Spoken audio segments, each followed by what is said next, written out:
Babylon, Egypt, and Greece. They all built empires in an attempt to rule the world. The Roman system at its peak dominated the known world. Complex governmental systems were developed to control diverse populations. During the period between the 15th and 19th century, new empires emerged and again waged war for supremacy.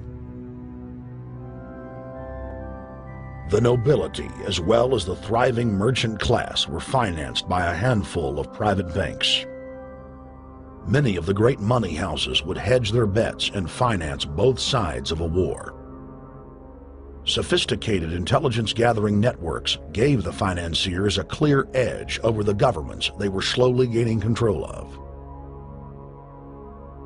On the 18th of June, 1815, agents of the British arm of the Rothschild family looked on as Emperor Napoleon Bonaparte fought desperately to save his army from the jaws of a British-Prussian pincer attack. A Rothschild agent was able to get the news of Napoleon's defeat at the hands of Lord Wellington to Nathan Rothschild, a full 20 hours before the news reached London. Nathan, the head of the British arm of the Rothschild family, put out the rumor to the London Stock Exchange that Napoleon had won the war. Stocks plunged by 98%, and Rothschild was then able to buy up the entire British economy for pennies on the pound. When the news of Napoleon's defeat finally arrived, stocks soared. Britain was now the undisputed ruler of Europe, and Rothschild ruled England. The already dominant British Empire grew even more aggressive. Her troops and bureaucracy spread across the globe. The sun never set on Britannia's holdings. The banking cartel funded, in fact, since about 1800, they have funded both sides of almost every war. And of course, they're getting the interest off of the loans that they've given the various governments and the wars that they have actually helped stimulate and create. By 1900, Germany was a rising force and a leader of the Industrial Revolution. World War I, for instance, there was absolutely no reason to have World War I, except that it was an ideal opportunity for the banking cartel to make a pile of money by funding both sides of that particular war. On June 28, 1914, the heir to the Austrian-Hungarian throne, Archduke Franz Ferdinand, was assassinated while traveling in a motorcade.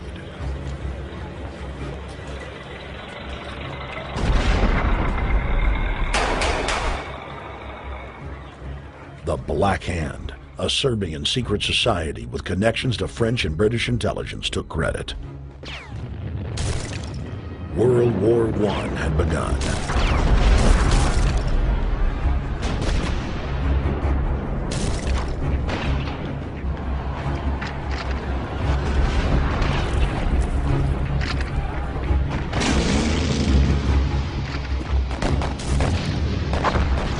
Armaments companies financed by Rothschild-controlled banks in Germany, France, England, and Austria bankrolled all the factions.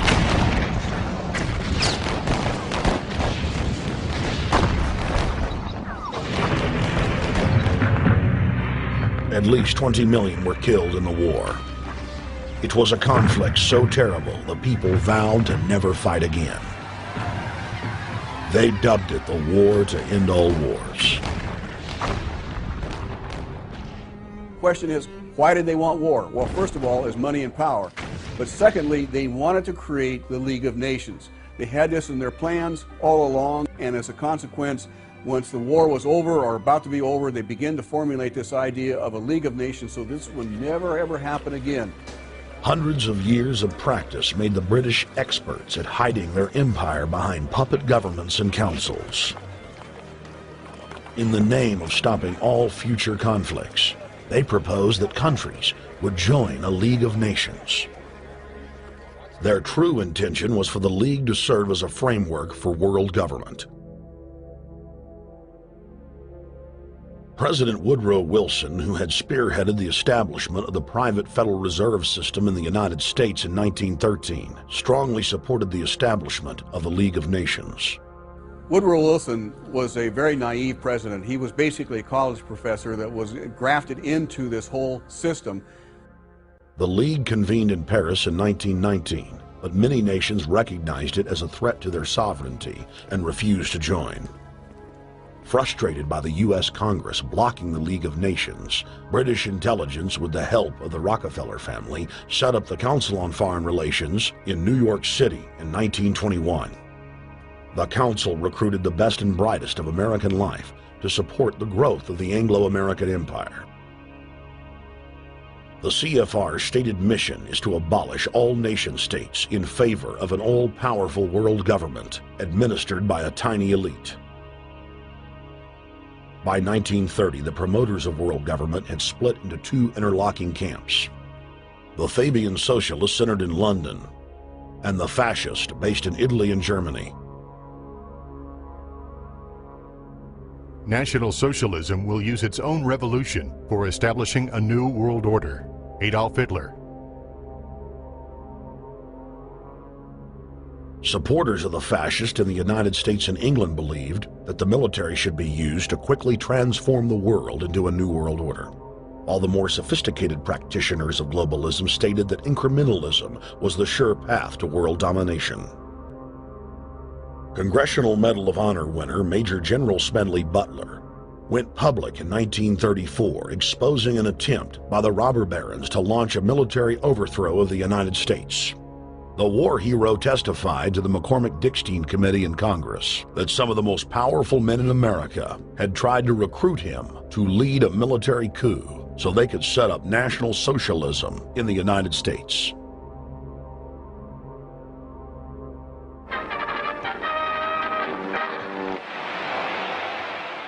I appeared before the Congressional Committee, the highest representation of the American people, under subpoena to tell what I knew of activities which I believe might lead to an attempt to set up a fascist dictatorship. I was supposed to lead an organization of 500,000 men, which would be able to take over the functions of government. The fascists had also made deep inroads in England. Edward VIII, King of England, was forced to abdicate the throne because of his public support for Hitler. Was es sich dabei nicht nur das negative Problem der Bekämpfung dieser Lehre und ihrer Organisation handelt, sondern die Durchführung der positiven Aufgabe der Gewinnung des deutschen Arbeiters für den nationalen Staat.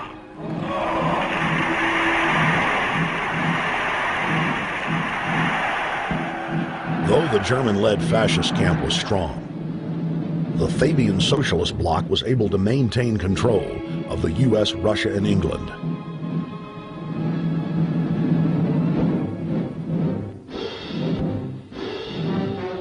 In the build-up to World War II, and during the conflict, the bankers again financed both sides, just as they had done with Napoleon.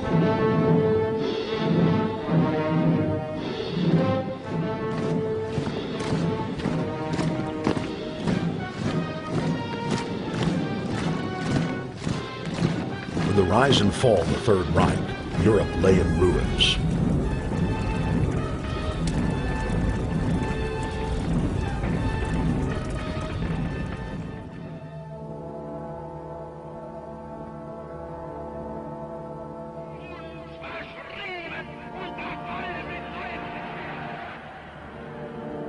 Once again, the elite claimed that only global governance could save humanity from certain destruction. And this time, the elite would succeed in setting up their world body.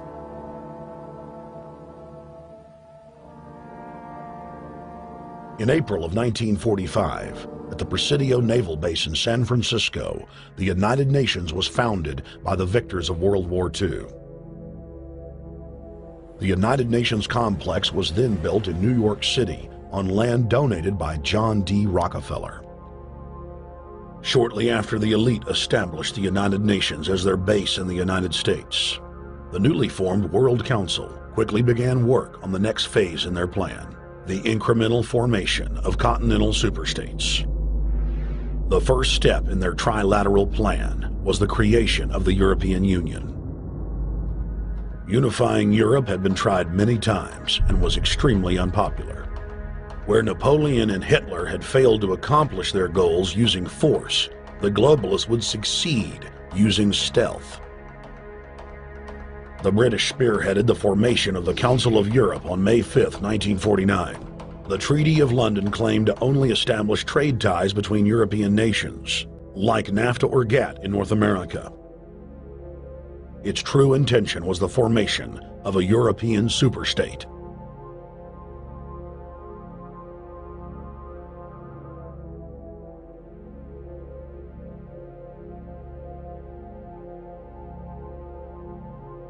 In 1954, the elite of the planet met in secret at the Bilderberg Hotel in Oosterbeek, Holland. The Bilderberg Group would later admit that their mission was the formation of the EU. Once the EU was established, under the guise of trade deals, a North American Union and Asian Union would be formed. The three interlocking superstates formed the core of the global government, while the United Nations would serve as a world regulatory and enforcement body over the Third World subregions. The Bilderberg Group consists of the heads of all of the managing roundtable groups that steer individual countries. Picture the elite power structure of the world as a giant pyramid, with only the elite of the elite at the tip top of the capstone.